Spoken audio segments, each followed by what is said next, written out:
Welcome to Revenue Boost, a marketing podcast, the ultimate resource for business leaders eager to skyrocket your company's growth. I'm your host, Carrie Curran, and this episode is Accelerating Product Launch, Untangling Company Challenges from Concept to Market, with special guest Cynthia White, president of Ciatro Group. In this episode, we'll explore the critical junctures where companies often face hurdles, from initial stages of product development to the final steps of bringing a product to market. Cynthia will share insights into how her firm intervenes when products underperform or when companies struggle to meet market demands. We'll discuss real-world examples on how strategic thinking and deep market understanding can turn potential failures into resounding successes. So if you're ready to unlock the secrets of accelerating your product launch and boosting your company's revenue, let's go.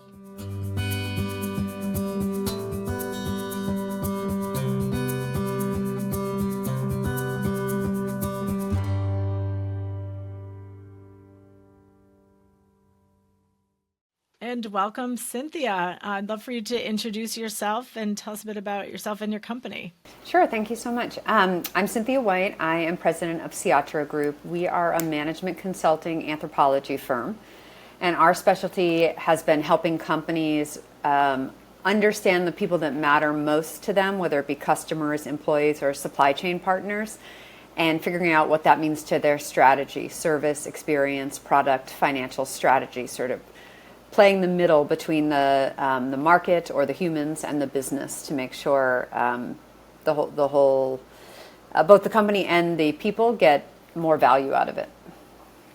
Excellent. And so I know we've had a few conversations about a lot of the research you do and the partners that you work with. Talk a bit about when companies and brands tend to call you in, and what are their pain points or questions they usually need help with? Sure. So specifically for us, we are usually joining companies. The most ideal scenario is when they are just starting the exploration for a new product or service. That's the exciting stuff because you start early and you stay with them through the whole thing. That's not usually where it happens. Usually they call us in because they've heard that we can help them solve a problem that they haven't found another solution for. And that is usually that there's a product or a service or an experience in the market and it's not producing what they hope, or the customers have been complaining, or something shifts in the market and they need to make a big change. So in the scenario of service development, it could be anything from fixing a customer service strategy. Right now we have a client for whom we've been with for 3 years where during COVID, they recognized that their in-person customer service experience in apparel wasn't going to work well due to COVID and already the changing landscape, and they needed a better direct and digital service and experience strategy. We have a few other clients that we're working with now in the tech space who are launching new products or product feature additions, and they want to understand more about how it will land, or they want to understand needs and gaps. Right now we're putting together a proposal for a company that wants to transform their post-login experience. And that means understanding what customers may or may not want from post-login. Of course, companies always think if they build it, the customer will come, but that almost never happens. So we try to do that early work with them to also see what is worth creating based on the money they need to make or the goals that they the company have, not just the customer's goals. And so how often do you find that they have a product in mind or a solution and they can't quite find the right market, or they're asking you to come up with something that just might not exist?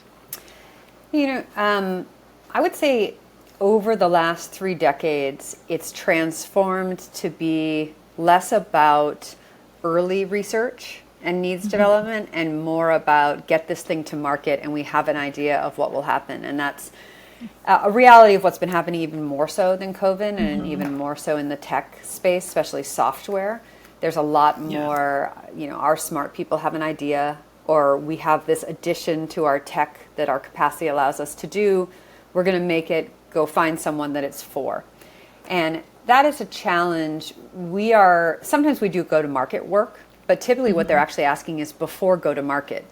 They've got the product and they know someone should have needs that it fits, and they ask us to go find the target that has those needs. And we wish they will have pulled us in for needs identification before design, or with much more conviction on who they designed it for, so then we could do the go-to-market step.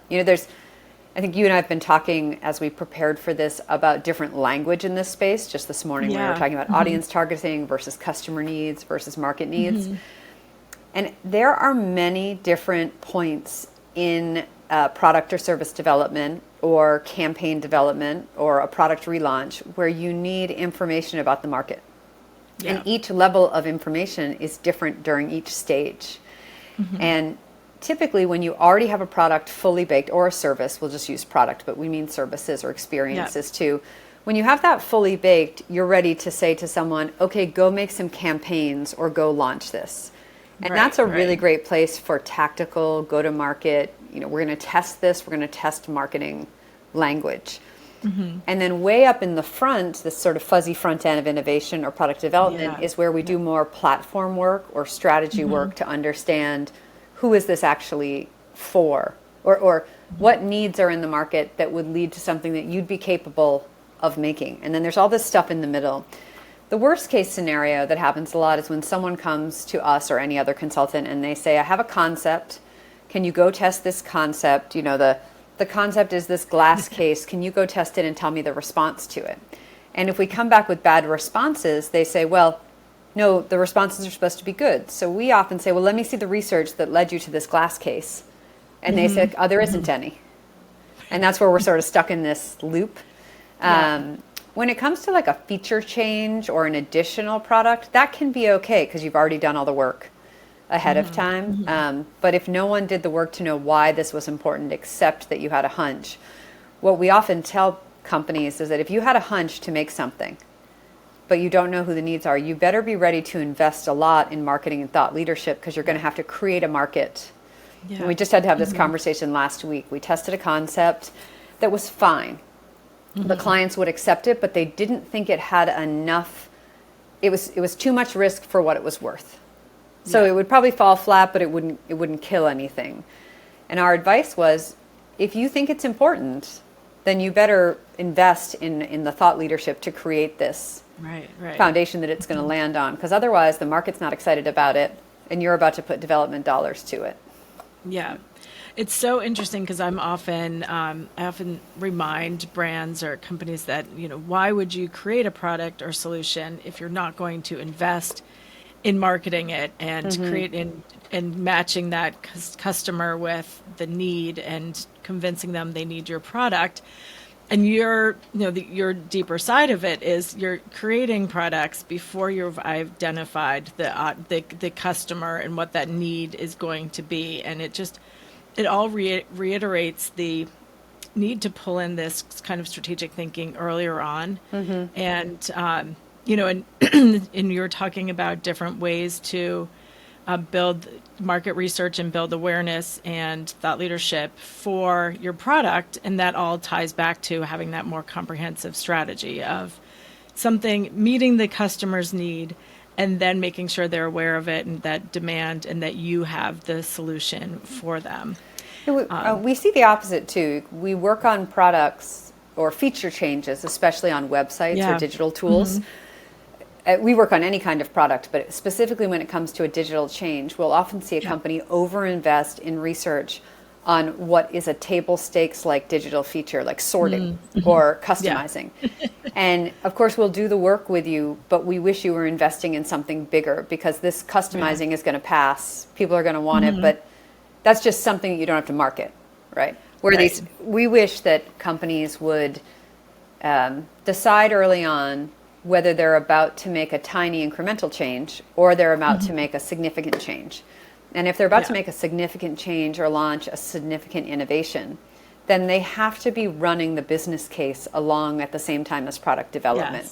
Right? And that's where we see lots of companies doing it lots of different ways, and strategy is usually involved, but there is a belief, I'm not sure how we all get there, but we believe too much of our own stuff. Like, Yeah, if I of make course. this, they're definitely going to use it, and there will be a business case. Yes, because I like it, so everyone else is going to Right, like and it. we are advanced in technology, and many times it is true, and it is Mm-hmm. quite hard to get market feedback on something that the market hasn't even imagined. We're seeing that right now with Right. AI. Right. AI, no one has any idea what they're talking about when you do research in AI space. They all think it's going to be amazing. Years ago, we did some work in public safety, and it was when the show 24 was out. Yeah. And I hadn't watched the show, but we were interviewing firefighters and police officers about what new technology they would like. And they had been watching that show. It was very popular. And so they were coming up with ideas like, oh, I want that thing where if you have a loose finger or thumb, you could just put it on this thing and it identifies the person. Like, how often do you have a loose finger or thumb? And they were like, no, it never has happened, but their imagination is so far out. It's the same with AI right Yeah. now. Yep. But even though it's hard for them to dream about the future, what we hope to do is get customers' reality today, what Right. they Right. have coming, and then use the smart solution makers' future-looking information. So the company is the smart solution maker. We don't expect the market to tell us what to make, but we expect the market to tell us their context and also what they respond to, and then mix that together to come up with the product and the strategy that's right to go forward, and know if it's going to be a big difference or a small difference, and then calibrate all your business expenses against that and your resources Yeah. against it. And that also means to be ready to kill the idea if either the product track or service track or the go-to-market track don't support it. All right, so you sort of see it coming in to go, no-go points where either could kill it. Yeah, no, I know. Remember, we were talking about that and the importance of just even having that communication Yeah. between the two teams, and that often it does kind of end up siloed. And to your point of not being able to make progress because there's so much information and feelings and opinions. Yeah, I So, mean, some companies have gotten quite far ahead with research by creating research and strategy teams, UX teams, yeah, UX and design teams. But what we see is that those teams aren't always thinking about the business side. right. So we've gotten far ahead on making sure we're thinking about users, especially in tech. We've gotten farther ahead thinking about design elements to make sure it actually lands correctly and looks good. But often companies will put the business resources, and that could be any, it could be finance, it could be marketing, they put them on the end of product development. Right, And we right. really like to see them running along the side. Yes, the idea has to come first. Yeah, And you see in some industries like pharma, they work on a molecule for 8 years before a product even starts to come out. But Yeah. and so it may not be appropriate to always have a business case 8 years out, but that's one of the only industries, maybe semiconductors, in which that happens. Others, you want to start running thoughts and testing ideas along the way. Also, so you know that what resourcing you're going to need to have, because you may have to staff up to get it Right. done. yeah, and making that 1 year, 3 year, 5 year plan as part of the process as well. And you had shared a good story of just building an efficiency in process where you had a client who would set themselves up to be able to do 8 ideas instead of one Yeah. at a time. You want to Yeah, share that was that a great, a yeah, bit? that was a number of years ago, and it was consumer electronics company, and they historically had gotten one amazing product out a year in this space we were working in. And the way that they worked is that they had very smart scientists, electronic scientists, that would come up with an idea. They'd sit in the concept of an ivory tower, and then when the idea got birthed, the rest of the teams would pick it up and run with it. And sometimes the idea Yeah. would then die with the team that couldn't sell it right before it ever got produced. Yeah. And they had already done a product development process in place. They had just finished that, and then they realized actually it was the front end of idea management that was the problem. That Yeah. that they didn't have a culture of which the idea came out to the world, the internal world, early enough.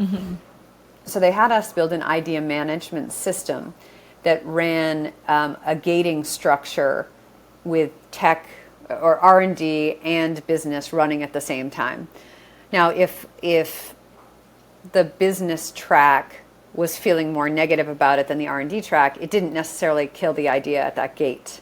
But it put enough doubt in that at the next gate, if business was still feeling concerns about it, they'd have to have a very serious conversation about it. And they told us a few years after that the outcome was that the first year they had that running, they got 9 ideas out. So I don't think they were expecting that, but it got more. The scientists realized they had to get more ideas into the front of the funnel for the amount that were going to kill it. And they were able to get a number of different variants out of the same product at the same time. And that's what the market was demanding at the time. And they had competitors that were putting out variants that this company didn't believe in. They didn't believe in color changes and things like that. And then all of a sudden, here they were making color changes because they could see the business case. Yeah, in the market demand. So it's it all tied together. No, it's definitely interesting. Can you share a bit about your process in kind of how you're getting into these consumer market data points? Yeah, so we do a lot of B2B work. We do consumer work, but one of the areas that there's a real challenge in learning is in B2B, because how do you know what those companies are doing? Yeah.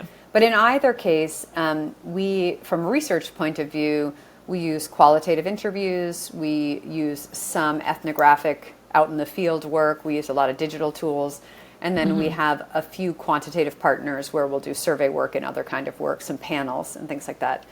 And that helps us continue to measure whatever it is they're measuring all along. When it comes to that fuzzy front end, what are the needs? That is mostly qualitative work. What we really want to hear there is we want to be on the shoulder of the person while they're doing it, because we don't want them to tell us what they need. We want to observe something, bring it back to the team, have the team read the quotes, watch the videos, whatever it is we're bringing back, stand in the shoes of those people, and then ascertain their needs or needs that they're willing to solve.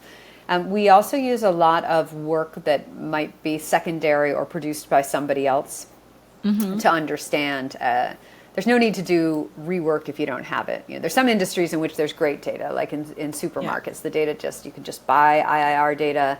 It's there. You can use it that way. But in B2B, it's not quite so easy. So we think there's a few types of insights that should be coming always, that you should always be feeding it. That almost never happens. Usually a project team will start and they want everything in a week and a half. And this is a long process. So what we wish companies had, whether it's B2B or B2C or government, is a constant amount of information about statistics. How many people own these kinds of cars? What's the age of drivers? Or we work with a bra company right now, and even the changing size of breasts and the average bra, that should just be information that the product development team always has. You shouldn't have to go out and get that just because you've decided to now satisfy a different size of person. So you should think of the information that's coming as like, what's the constant data that should be running all the time, that everyone should be able to know what's happening in this area. And then there's this early stage of stuff that's more platform or strategy work. We think of it as like 12 to 18 months out, or semiconductors should be a couple years out, but you're sensing, you're exploring, you're trying to figure out what people are doing so that you can get ahead of the curve. And then there's all the product data. So we see companies that are very successful at this, constantly mining their own product for data and their own sales for data and feeding it back to their product teams and making their product teams accountable for reading it and consuming it, right? We had a client, as an example, we were doing an MRI improvement project. We were trying to improve the MRI experience without touching the machine. And I don't know if I was telling you this story, but we sat down with the executives afterwards to present the opportunities, and I said, well, I assume you've all been in the MRI machine because you can just sit in it without having any medical costs or anything, any need, any radiation. And not one of them had been through the MRI machine. So here they had invested in a project to make the experience better, but we all know if you've had one, the experience is terrible inside that machine and the anxiety that builds up as you try to get there, right? So we also try to get our executives and all their teams to experience the thing their customers are experiencing. And that's another thread of insights. Now, no one signs up for all of these things, but our goal over multi-years with clients is to get them to think more like this, sort of the undercover boss scenario. They don't have to wait. It's not one person's job to understand people. I mean, often we do see it living in marketing, or we see it living in some independent organization. But I've seen more and more in the last few years product teams who you'll say, well, what's the customer like? And they'll turn to their person from design and say, what's the customer like? I think it needs to be everyone's job. No. So there are other sources. I mean, I think the first thing we'd want people to do if they were doing this on their own is to look at competition. And to go out and just read as if you were a customer. That costs nothing, and that is what everyone should be doing. If there are competitive demos out there, you should be getting them. If you could go shopping in a store, you should be doing that. That's just should be table stakes for any job that you can try to stand in your customer's shoes as much as possible. Yeah, no, thank you, Cynthia. And I love the research aspect of it, and I really do see the connection between kind of, obviously you're involved more earlier in the process, or ideally earlier than the process, than the marketing team as they're developing the go-to-market strategy. But so many similar points to knowing your customer, knowing what their problem or pain point is that you're solving to make it better, and it is that customer or audience research, as we call it at our end, to make sure that you are, creating something that's needed and doing it in an efficient way. And I have one last story that I loved that you shared, and it's from a few years ago, but the cell phone the antenna jewelry. So we did a project. I was with another firm at the time, but we did a long project for a European cell phone manufacturer. And they were having a requirements leakage problem, in that the requirement would come in one end, and by the time the product came out the other end, it wouldn't show up. And so they had two different product teams. One was an R&D team and one was product. And the difference being that the R&D team was thinking about what was inside the brains of the phone, and the product team was thinking about what was on the outside of the brains of the phone. And so we had a specific requirement that stood out as exemplary of their problem, and that was that one of their telecom partners had specified antenna jewelry. So I happen to have, so I happen to have a flip phone right here. But you may recall that these used to have an antenna that you could pull up on them. And so it gets out the other end of the product development process. They take it to their telecom partner, and they say, look, we've got your product. And the telecom partner says, but where's the antenna? And R&D said, well, we didn't need an antenna anymore. And the telecom partner pointed to this entire wall of antenna jewelry that they had recognized that teenagers like, and it was a big part of their selling strategy. Right. And so in that scenario, R&D killed a requirement that the customer had put in without checking with the customer or the account team. And of course, that was the problem we fixed. They shouldn't be able to kill requirements without negotiating requirements, right? But that also showed this distinction between what comes into a product closer to when it goes to market versus what goes into an R&D, and then how do you negotiate all those pieces to make sure it can still launch in the right way. And I think for the one point to mention is that we haven't talked specifically about marketing, but we see marketing owning lots of different things at companies. And they obviously almost always owned the end, right? How do you get this out, whether it's a campaign or a launch or a refresh, those kinds of things. And they usually, but not always, own packaging as well. But sometimes they own, all the product marketers are sitting with us at the beginning of the process as well. And so I think that's for a company to try to figure out what is strategy, when is strategy marketing. Have they pigeonholed marketing as just Marcom at the end, or could it be? And we don't have a stake in this. We, as a consultancy, sometimes it's the CMO, sometimes it's someone else. As long as the parts get in effectively where they need to get in and people aren't isolated from it. Like we have a client right now who will not bring sales into the research process, and we really want them there because it's account-based marketing. They're touching, they do know things. Firsthand. Exactly. So I think it's unique to every company who you bring in, but the important part is that you actively want to bring the market into what you're doing, and that I use this terrible example. It's sort of like if you got married and you didn't learn your partner wanted an open marriage until after you were married. It'd be much better Yeah. It would be much better to know ahead of time. Things to think about in advance. Yeah, you may opt in, you may opt out, but at least you Yeah. would know ahead of time. And so we always tell our customers, not using always that example, but we always tell them, make sure you listen. You don't have to choose it. Is the customer always right? Like, no, not in your strategy, they're not.